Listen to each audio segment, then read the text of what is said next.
The day of February 13th, 1943 started normal enough for the community of Dawson Creek.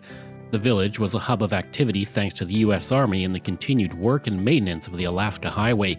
What many did not realize was that this would be a day when an event would change Dawson Creek forever. It was on that day when a fire began to burn and soon spread over to the stable. In that stable, everything from telephone wire, tools, kegs of nails, wooden crossbar arms, and tires were being stored by the U.S. Army. At the same time, a vehicle loaded with dynamite for road work was also in the building. Word soon began to spread that there was dynamite in the building, but that did not stop many people from still watching the fire burn. At the cinema nearby, the movie was stopped and everyone was moved out of the building. Most people who were watching the fire had no idea there was an immense danger of an explosion brewing in that building. The construction men in the crowd said the dynamite would only burn, not explode. What they did not know was that there were percussion caps also stored with the dynamite. A train soon arrived and several people got off the train and joined the crowd watching the fire. Then the explosion hit.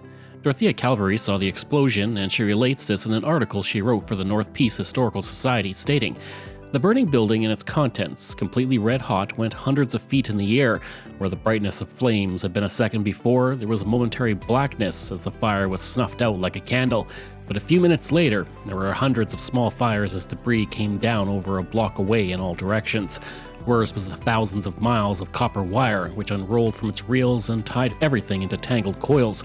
Over a block away, a school nurse driving her car was startled by a flaming auto tire descending on her car's radiator to hang and flame on.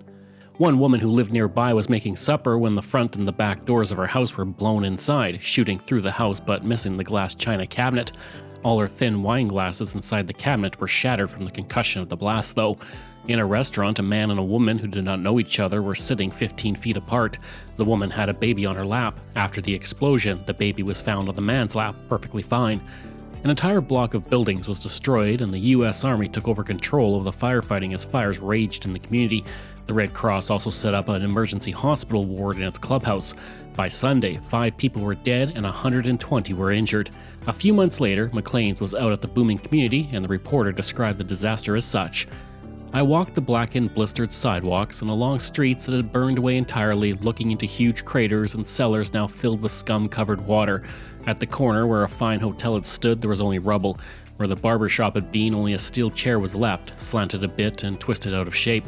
A typewriter lay keys down in the gutter, twisted water pipes, bed springs, a pair of scales, and most pitiful of all, the harp-like structure of a grand piano was sitting bravely in the ruins." A package of seed corn had been blown through the air in the explosion without being burned, and a few months after the explosion, stalks of corn were now growing in a vacant lot.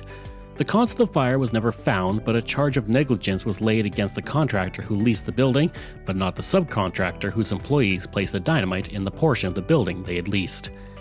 If you enjoy Canadian history, then check out my podcast, Canadian History X, available on all podcast platforms.